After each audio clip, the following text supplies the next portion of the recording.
Baik, selamat pagi pemirsa Blasting TV dimanapun Anda berada. Saya sekarang berada di KPP Migas Kanwil LTO Jakarta Khusus ya, Jakarta Khusus di Kalibata, kawasan Jakarta Selatan. Saya sudah bersama Bapak Muhammad Tunjung Nugroho. Dulu saya kenal beliau sebagai Sekretaris RUU KUP dulu sekali di salah satu anak muda yang ditangkap di DJP untuk mengurusi RUU KUP dulu. Nah, beliau sekarang adalah Kepala Kantor KPP Migas.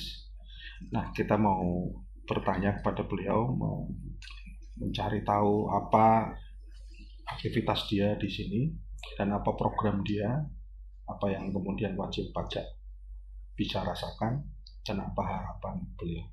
Selamat pagi Pak Tunjung. Pagi Pak Bestano. Baik Pak Tunjung. Sehat. Alhamdulillah sehat. Saya mau bertanya nih Pak, langsung saja.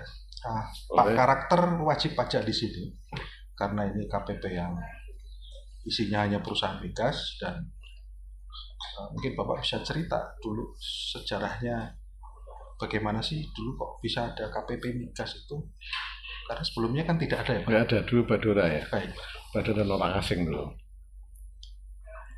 2012 baru dibentuk KPP Migas. Bulan April itu waktu itu. Ya, jadi memang gini Pak Bustano, saya melihatnya karena memang ada karakteristik khusus sih untuk wajib pajak yang di hulu migas ini ya. Ini kan gini, itu yang sering saya sampaikan bahwa kantor pajak ini kan kantor yang memang punya tugas bagaimana mengelola perekonomian juga sebenarnya. Ya, karena memang interaksinya kan dengan dunia usaha. Bukan cuma penerimaan. Bukan cuma penerimaan gitu ya. Nah, memang salah satu yang perlu dikelola oleh kantor pajak kita adalah pengusaha yang bergerak di bidang industri hulu migas, gitu ya. Nah, ini kan memang khusus di sini industrinya. Kenapa? Karena memang dia adalah tambang milik negara, ya kan? Yang mempunyai wilayah kerja minyak bumi ini kan negara sebenarnya, ya. Nah, negara kan punya kemampuan mengeksplorasi semuanya nih, ya, sehingga dia butuh partner, butuh investor. Kita punya Pertamina, tapi kan juga nggak mampu juga semua tambang kita miliki untuk diolah Pertamina. Makanya akhirnya ada semacam kerjasama antara pemerintah dengan para investor. Nah, makanya basis pengolahan hulu migas adalah dengan kerjasama sebenarnya antara pemerintah dengan para investor. Ya, disebut namanya kontraktor. Nah, inilah sebenarnya yang saya katakan kekhususan daripada kantor pajak ini.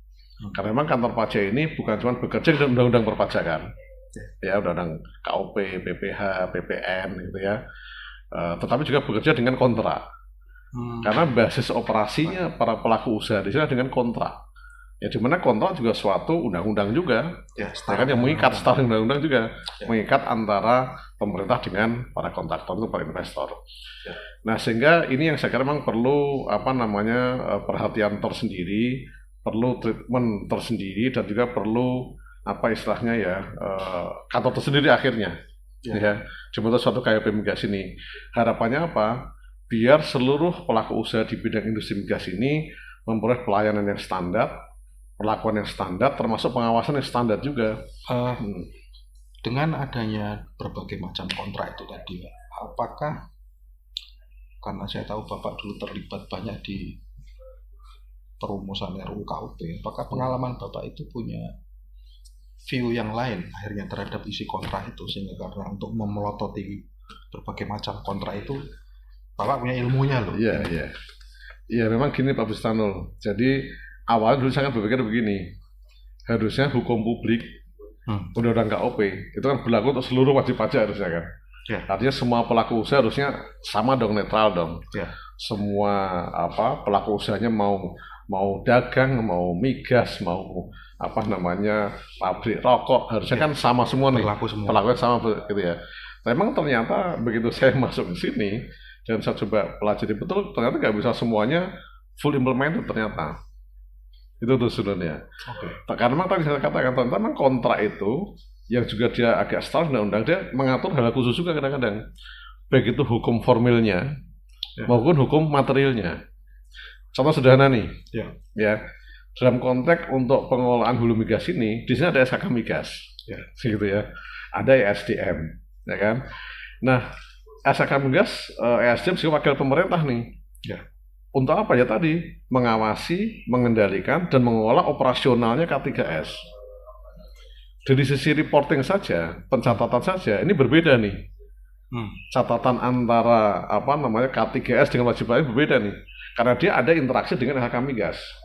Ada reporting khusus di antara mereka. Nah, tentunya pajak ternyata harus mengadopsi itu juga. Gitu ya. Jadi ini contoh dari sisi pembukuan ya. Karena kan sebenarnya pajak ini kan sangat lekat dengan masalah akuntabilitas. Lekat dengan governance ya, akuntabilitas, transparansi. Kan wujudnya laporan keuangan, pembukuan, pencatatan gitu kan. Nah, ini diatur khusus tuh di sini nih. Di dalam kontrak sebenarnya. Ada interaksi ada interaksinya ya antara SKK migas dengan kontraktor. Nah, mau kamu kita harus menyesuaikan.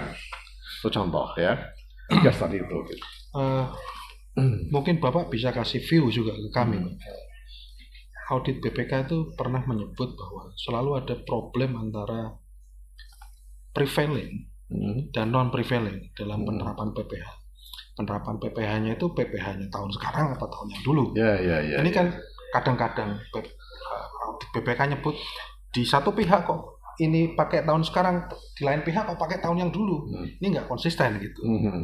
Nah, Bapak melihat itu kaitannya dengan kinerja PPH, KPP Migas dalam menghitung kewajiban pajaknya, gimana? Jadi gini Pak Trisnano, jadi sebenarnya kalau saya sampaikan tadi sesungguhnya apa? Karena proses bagaimana pengelolaan industri migasnya sudah diatur dengan kontrak. Artinya terms of condition-nya itu sudah cukup di sana sebenarnya. Sehingga saya bisa bilang sesungguhnya apa? Untuk kontrak-kontrak K3S ini yang industri migas ini lebih kepada nail down sebenarnya. Penghitungannya gitu ya. Kenapa? Karena sesungguhnya tadi yang saya katakan bagian pemerintah di situ ada unsur PNBP, ada unsur PPH migas. Dalam PPH migas kan pasti udah bisa masalah tarif, ya kan? Apa kalau dia BUT luar ada BPT segala brand profit tax gitu ya. Nanti satu kesatuan sih perhitungannya. Nah sesungguhnya apa saya melihat inilah kepastian hukumnya sebenarnya. Jadi justru kepastian hukum dalam industri migas itu di sini sebenarnya. Sehingga dia tidak terpengaruh oleh kondisi-kondisi variabel perubahan regulasi di perubahan politik lah. Perubahan politik nggak pengaruh dia sebenarnya. Sehingga semua dikalkulasi di depan sebenarnya. Sehingga risiko-risiko investor, risiko-risiko bisnisnya, termasuk yield-nya sudah bisa dihitung semua. Dikalkulasi di depan sebenarnya gitu. Ini kan memang bisnis jangka panjang ini, kan? Karena mencari minyak, sumber minyak, eksploitasi, jadi ada masa menurun juga. Jadi ini kan harus di depan nih kalkulasinya sebenarnya. Nah, ini hasilnya karena ini macam dengan kontrak dia akhirnya. Karena bisa bayangkan kalau dia berubah-berubah terms-nya, ini jadi repot dia sebenarnya. Malah ketidakpastian hukum. Kalau lihat wajib pajaknya yang sangat spesifik, barangkali tidak ada persoalan dari sisi kepatuhan ya Pak. Tetapi dari sisi ketidakpuasan mereka, maksudnya ada berapa persen sih dari wajib pajak KPP Migas yang mengajukan banding atau sampai ke tingkat PK? Jadi gini, kalau terkait masalah kepatuhan, kemudian pengawasan, kemudian enforcement dan termasuk sengketa ya. Tadi saya sampaikan, di sini pun unik sebenarnya. Ini beda dengan KPP lain atau wajib pajak lain, Pak Besar. Tadi yang saya bilang, dari sisi self-assessment-nya, kontrak itu cukup mengatur juga di situ. Tadi yang saya katakan, pembukuannya, pencatatannya, pelaporannya, gitu ya, itu diatur juga di sana. Nah, untuk melakukan pengawasan saja, kita nggak cuma kita sendiri kan, ada SKK migas. Ya. SK Migas itu mengawasi mulai dari perencanaan, pelaksanaan, sampai dengan nanti produksi. Ya, lifting itu mereka awasi. Nah, sehingga apa? Report-report bulanan itu dibuat itu antara SK Migas dengan kontraktor, dengan DJA juga. DJA Anggaran. Juga. Nah, ke kita juga ada report bulanan, namanya LPN, Laporan Penerimaan Negara. Itu mungkin setara SPT masa kalau di yang lain. Okay. Nah, ini pun dasarnya laporan bulanan real. Kalau wajib pajak lain kan 1/12 tahun lalu gitu ya. Kalau ini enggak ini sesuai dengan lifting bulanan, beban bulanan, dihitung bulanan tuh. Berapa PPh migas bulanannya dia. Nah, tetapi tadi berangkatnya dari report hulu, yaitu antara mereka dengan SK Migas, karena kan semuanya kan di sini. Nah, di sini baru nanti ada sebagian ke PNBP, ke DJA, sebagian ke KIP Migas atau PPh Migasnya. Itu dari sisi reporting tuh, Pak Busnul, self assessment-nya. Ini dari sisi nah, dari sisi pemeriksaan enforcement-nya, kita nggak bisa meriksa sendiri. Karena saya katakan beda dengan yang lain. Beda, karena hukum pajaknya KUP nggak bisa full implemented di sini. Oke. Gitu. Karena tadi kontraktor mengatur masa pemeriksaannya, gitu loh. Bahkan di sini Pak Busnul, contoh nih ya, saya periksa tahun buku 2021 kemarin. Ya, tahun buku 2021 ya. Saya periksa tahun ini 2022. Kalau ada koreksi-koreksi terkait dengan perhitungan liftingnya, kalau tahun buku 21 sudah ditutup, dia akan mempengaruhi tahun buku 2022. Gitu. Jadi nggak kayak pajak. Ya, kalau pajak kan tahun buku 21 diperiksa, ada SKP 2021. Betul. Gitu kan? Mengubah pajak terutang di. Nah, ini enggak ini. Kalau tahun buku atau gini, 2021 udah kita periksa, sudah ditutup tahun bukunya nih. Kita meriksanya nanti mungkin bulan-bulan Mei lah gitu ya. Baru kita periksa. Kalau ada koreksi-koreksi atas biaya-biaya di tahun buku 21, itu tidak berpengaruh tahun buku 21. Tapi berpengaruh kepada perhitungan bagi hasil PPh Migas tahun buku 2022 nanti. Oh gitu ya? Gitu. Kenapa nggak bisa? Karena kontraknya. Karena kontrak. Gitu. Nah, sehingga apa? Yang meriksa pun akhirnya apa? Pemerintah itu membuat namanya Satgas. Satuan Tugas Pemeriksaan Bersama. Lembaganya. Jadi ada lembaga khusus. Ada KPP Migas di situ, SKK ada BPKP.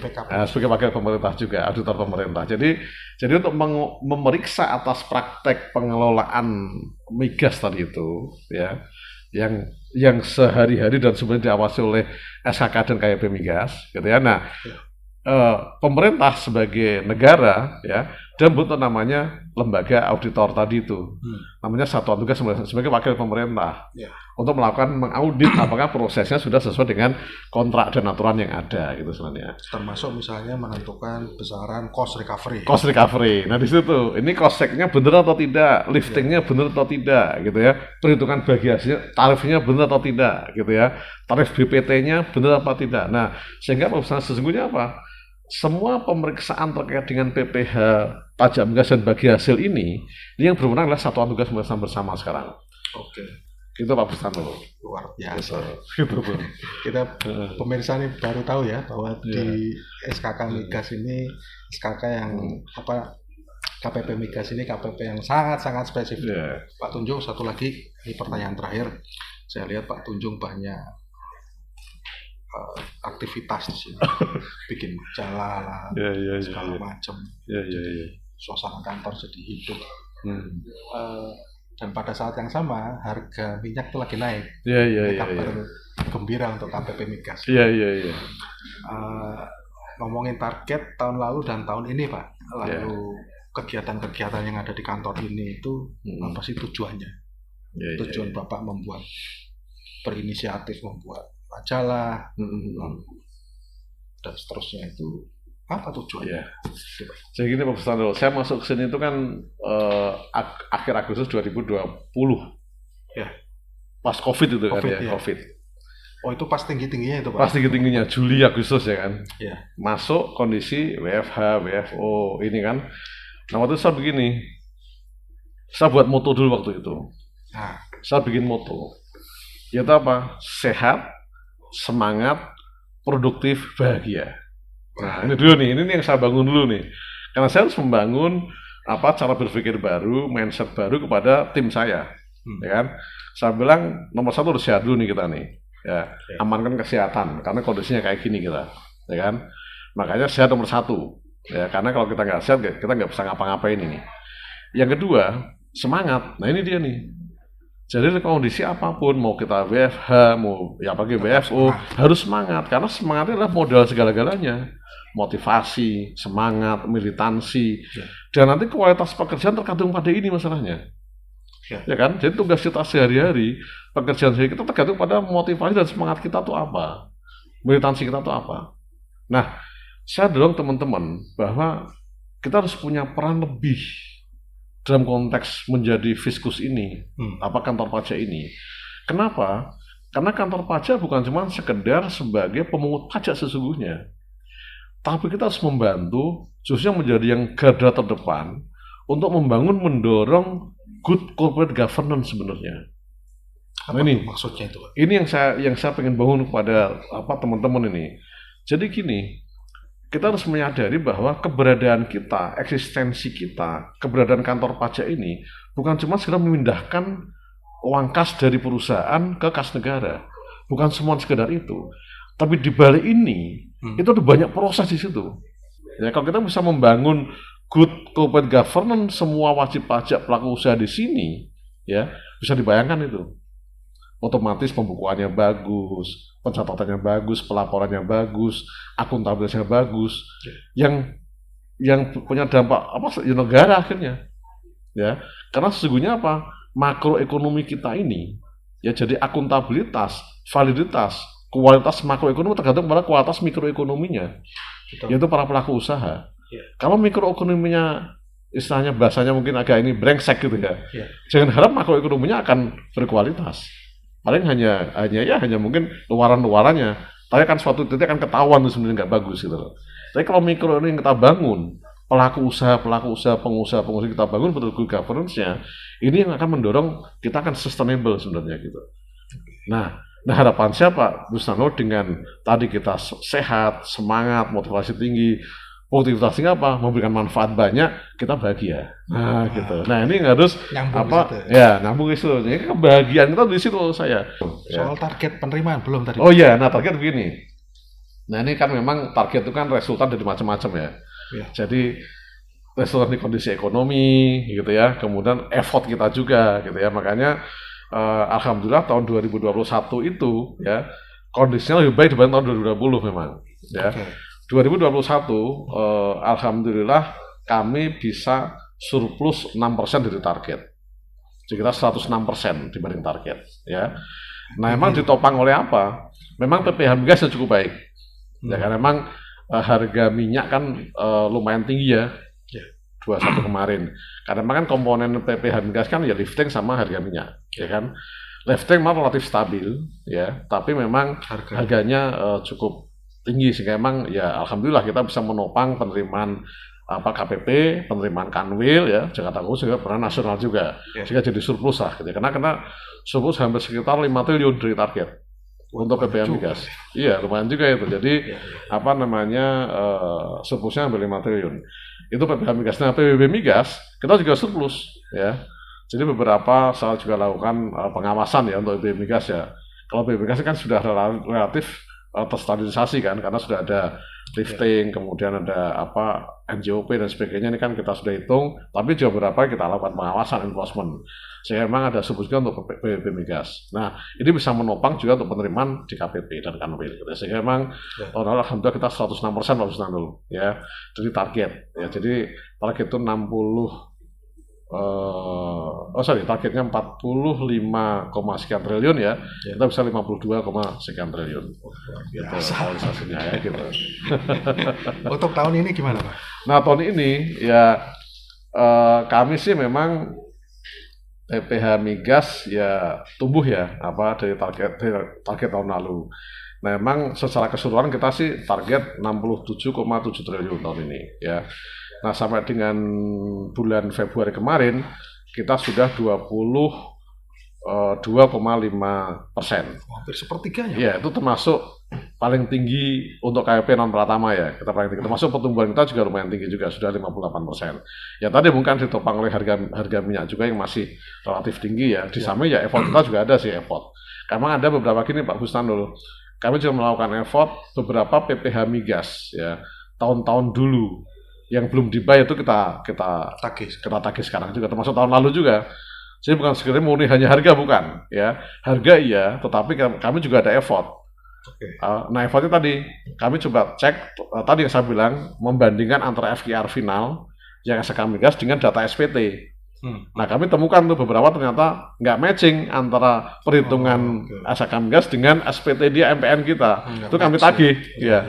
Kami tagih, termasuk beberapa K3S yang memang ya mungkin karena likuiditas ya. Pak, ini karena masih ada program pengungkapan sukarela. Bapak punya pesan khusus nggak ke wajib pajak Bapak? Oh iya, jadi gini, terkait dengan PPS Pak Busnanul, ini kan memang sebenarnya program yang bagus ya, sebagai kelanjutan dari tax amnesty 2016-17. Kebetulan saya dulu sangat aktif ya, tax amnesty ya, gitu. Jadi mungkin bisa dilihat tuh di mana-mana ya kan. Nah sehingga gini sebenarnya, untuk wajib pajak di KYP migas ini karena wajib pajak badan, ya, ini kan wajib pajak perusahaan badan ya. Saya memang untuk PPS dia hanya bisa fit di kebijakan satu. Yaitu wajib pajak income tax amnesty skema 1 kan gitu ya. Yaitu wajib pajak income tax amnesty yang mungkin dulu masih ada aset-aset yang belum semuanya dideklar ya kan pada saat itu, silahkan bisa memanfaatkan ini. Dan ini sangat bagus pemanfaatnya. Kenapa? Karena kalau sudah benar PPS ini ya, dia mengikuti PPS, maka dia terhindar dari sanksi undang-undang tax amnesty ya. Ingat dulu kan ada sanksi pasal berapa dalam tax amnesty, yaitu kalau dia ikut tax amnesty tidak benar, hartanya kita temukan hartanya, ya kan? Maka harta ini akan kita periksa, kita SKP, sanksinya 200%. 200%. Dulu kan Pak Busnanul ya gitu. Nah, ini sesungguhnya ini bisa istilahnya bisa terhindarkan kalau dia ikut PPS ini. Ya, ikut PPS ini dengan benar. Nah, gitu ya itu maksud saya.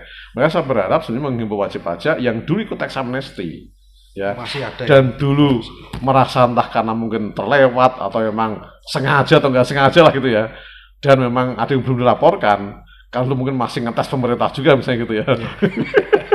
Kalau nggak salah laporkan ini ketahuan nggak ya gitu kan. Nah sekarang saya harapkan jangan ngetes lagi ya, jadi mending ungkapkan sekarang nih dengan PPS itu usul. Baik pemirsa Blasting TV dimanapun Anda berada, demikian tadi paparan Blasting TV nanti Migas TV. Paparan dari Bapak Muhammad Tunjung Nugroho, kawan baik saya. Saya belajar banyak dari dia tentang RUU KUP karena dulu dia salah satu pakar yang tersembunyi di DJP. Selamat pagi, assalamualaikum warahmatullahi wabarakatuh. Waalaikumsalam.